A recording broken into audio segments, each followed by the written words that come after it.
Hey guys, I want to go over the new Makita miter saw I just got in. It's the LS610DZ. It is an 18-volt sliding compact miter saw. It's probably one of the most portable compact miter saws you can have.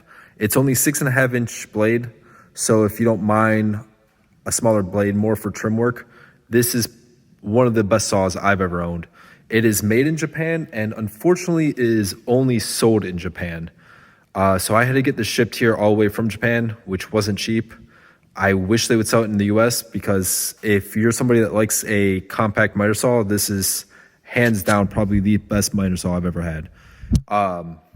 It's extremely well built. Like I said, it's not made in China. It's actually made in Japan. One of the few things Makita does make in Japan. And it has a 165 millimeter blade with a 30 millimeter arbor. So that is the exact same as a track saw. So if you have a Makita track saw, a festival track saw, you can actually use track saw blades and it fits perfectly. It runs off their 18-volt platform. And from my testing of it, I've yet to have any power issues. I know here in the States, we have the 36-volt 10-inch, which is a great saw. I owned it myself. And in terms of miter saws, it was fantastic. My biggest issue with the miter saw, the 10-inch 36-volt, was the size. It's an extremely large base, and me personally, I like compact saws. The whole point of being battery is for portability, and I could toss this in my truck, take it where I want to go, carry it with one hand, where the 10-inch Makita, that's 36-volt, that saw had an extremely large base. It wasn't light.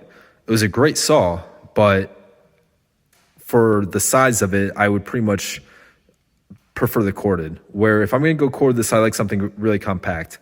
And I'm not somebody that does a lot of crown work or anything like that, where I need something with a very large capacity, but I do like having a sliding saw. Now, here in the States, we do sell, or Makita does sell, a saw very similar to this, that pretty much has all the same specs, but it's non-sliding. It's just a chop saw. And they sell that in the States, but not the sliding version. And you can see too, this takes a lot of the design cues from the 36-volt Makita with the new front handle sliding, or the front slide compared to the back, which is great because you can butt this up against the wall. Now it's in lock position here. And you can butt this up against the wall and it just slides forward. These are added on accessories. You get some wings right here. And what's nice too, they have these which they double as fences, but you can adjust, you can set one right here or right here. They have holes they just screw down, and it allows you, obviously if this piece was bigger, but you can adjust this if it's within the right measurement and lock it down in. The lock is right in the back here, little nut right here. And then you can have it butt up against there and make repeat cuts. So if you need repeat cuts, I've seen some other saws. I think Metabo has one, and they just have a little flip stop, which is nice. This takes a little bit longer. But if you need to do some repeat cuts that are, say, 12 inches or so, it's a great, nice little feature to have. So they also have a carrying strap, too. That's an added-on accessory. You can buy, it's a shoulder strap. It gets locked on. I'm not exactly sure because I do not own it, but I did see it, and you just click it in onto the saw, and then you could just carry this right over your shoulders.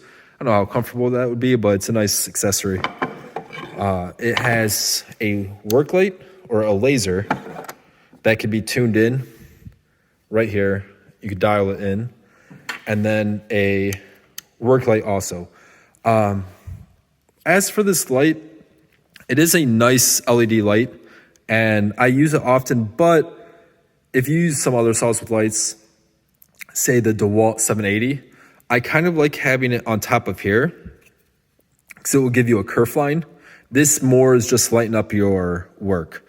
I have kind of messed with it a little bit. If you do want to try and get that kerf, you can put it more in the front, and it will give you a little bit of a kerf line, but overall it's more designed just as a work light. You could flip up your little extra fence here if you need more support. But overall, it's really much more of a trimming saw. If you're trying to do crown molding, like I said, it's only 6.5 inch blade, so it's not going to be cutting through 4x4s. But if you're doing trim work or laying laminate flooring down, this is a really nice saw. My only issue with the saw is I wish they would have made the slide longer. I believe the cutting capacity is about 8 inches. Give me 1 second.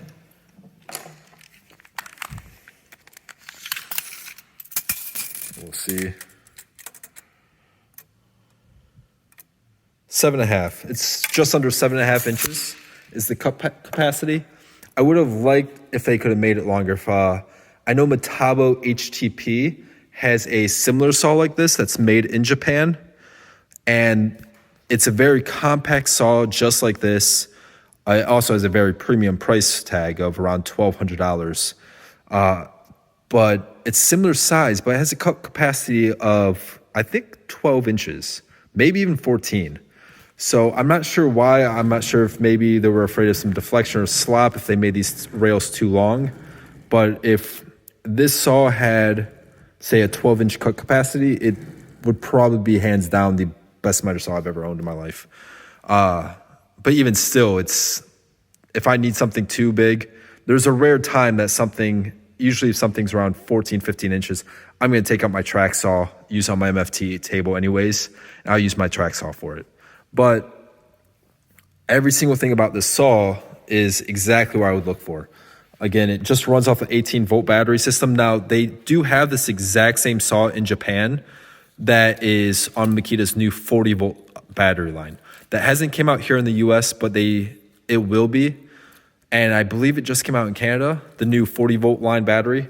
And what Makita has done is, from what it looks like on the 40-volt line, they have this exact same saw, same exact blade size, same specs on everything, weight, everything seems exactly the same. It just runs off the 40-volt. So technically, it should get more power off the 40-volt line, but I'm not quite sure yet if I'm going to buy into the 40-volt line because it's not backwards compatible with their 18-volt.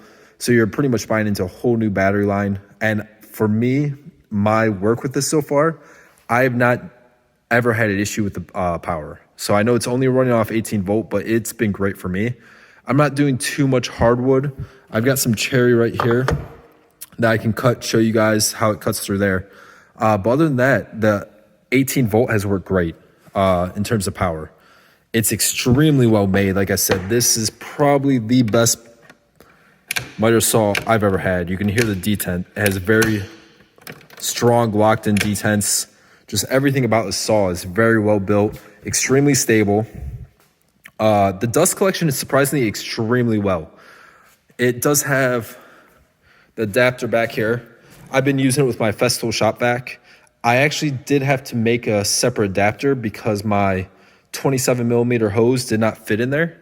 So I made a 3D printed adapter for it, which I don't have on me right now when I do this. So I'll just let the dust shoot out when I do a test cut. But when I did have it hooked up to a shop vac, it worked great. A lot better than most miter saws I've used with dust collection. It does come with a bag if you don't want to hook it up to a shop vac, but I'm sure most of you guys know shop vac's the way to go. It has a knob back here that if you're looking to really dial in, you can really dial in the exact measurement you need. Me, I do a lot of framing work. When I was using this saw earlier, I was building a few shelves. I've got some shelves over here, just simple work like that. But then I did a few trim work too with it, and it's extremely precise. I'm a big Festool user, and I've always wanted a Capex, a cordless Capex. Hopefully one day Festool will come out with it, and this is probably the next best thing to a cordless Capex. That it has the quality of a Capex, the cut capacity, and again, compared to, I think that's why I like the Capex over the 36-volt Makita, just because the Capex is a lot more compact than that 36-volt Makita, where with this saw, it's even more compact than Capex. Again, you do lose some of the cutting capacity with the overall length and the 6.5-inch blade over the 10-inch blade, but it is nice. You won't have any issues getting blades because they are track saw blades. Another the only other thing, if you are big into the Makita battery platform, it has the Bluetooth connection on it. This saw is brushless, by the way. It has the Bluetooth adapter on it, so you can buy the adapter, and that way, if you buy a Makita Bluetooth vac, it will auto start with it. My only issue with that, and I think Festool is the only company that's truly ever got this right with their batteries. Makita's been putting this Bluetooth adapter on a lot of their newer, more premium tools. And it's nice, but you have to, one, buy the adapter for every single tool. You actually have to buy a chip that goes into there. And I want to say they run around $40 a piece. I know you can buy them in sets of 3 or 5. But so on top of that, you need to buy their vacuum and then buy them in sets of a chip for every single tool you want to use. Where Festool, they actually built the Bluetooth into their batteries. So you could say you have a older Makita saw that doesn't have this Bluetooth connection built into it. It doesn't matter. You could buy a Festool Bluetooth battery, put on any tool. You could even put on a drill. And the moment that battery activates power, the Bluetooth then talks to the shop vac and auto starts. And that way it's compatible with any single of one of the Festool's cordless tools. And even if it's an older tool that's been out well before they started putting Bluetooth in, it's still compatible. And I wish companies would start doing that, because that seems like the best way to do it. I don't know if it's more just about the money grab of trying to get those little $40 chips to put in, or making you have to upgrade to a new Bluetooth compatible tool. But I do like, that's one thing I really like about Festool's Bluetooth lineup is the batteries. It's built into the batteries. Again, you do have to buy the new Bluetooth batteries, but I believe they're actually putting all their new batteries are Bluetooth enabled. So from here on out, any battery you buy from Festool is Bluetooth enabled. So I wish Makita would do that. Unfortunately, I don't see them doing that anytime soon, if ever at all. It looks like this is going to be the route to go. But I do see pretty much any new tool from Makita, especially brushless, they are putting that Bluetooth adapter in. In terms of pretty much every single thing about this saw, I've yet to find any complaints. It's absolutely amazing. I wish Makita would come out with this here in the States. I don't know if they ever will. Maybe they're just going to wait until they release the 40-volt version of it. Like I said, the 40-volt version is identical to in every single aspect, in dimensions, everything. And what they did is they made this aluminum, like a darker, more like space gray version for all their 40-volt tools are going to be like a little darker version of aluminum, which is going to be the difference between their 40-volt and 20-volt. And again, I'm sure the 40-volt tool will have more power, but I've not had any issues with this at all. So if you guys are looking for this, you can send me a message. I could show you how I got it here. It isn't cheap, unfortunately, because the shipping here to get this delivered from Japan wasn't cheap at all. But for me, it was well worth it to have a tool that's made in Japan of this quality, 18 volt. I have a lot of Makita batteries. Makita makes great tools. This is going to be my miter saw from here on out for the foreseeable future. So if you guys have any questions, leave a comment below. If you would like to know how to actually purchase it, you guys can just contact me through the messaging system. I can help you guys out with that. All right. Well, thanks again, guys. Oh, well, before I do, give me 1 second. I will make a test cut for you guys.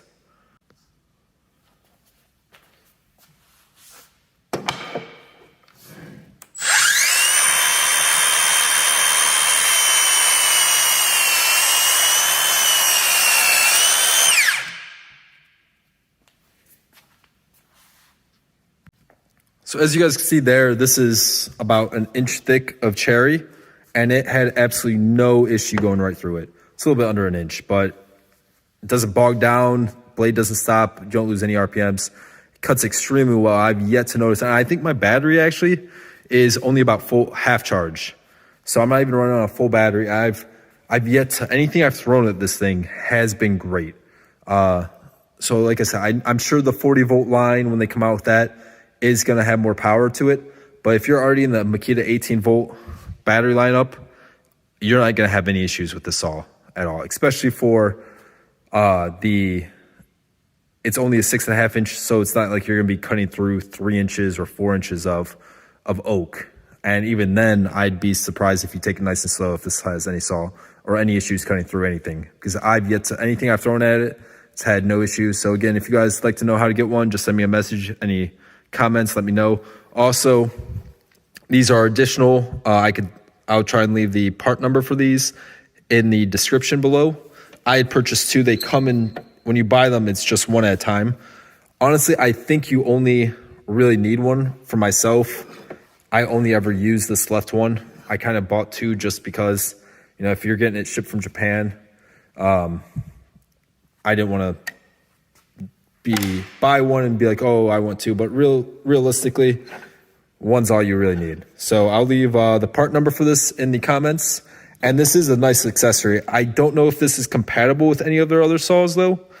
I believe the chop saw version of this, which is sold in the US, these would be compatible. But in terms of any of their other saws, I do not know. I know it's specifically advertised for this saw and over in Japan. So thanks again, guys.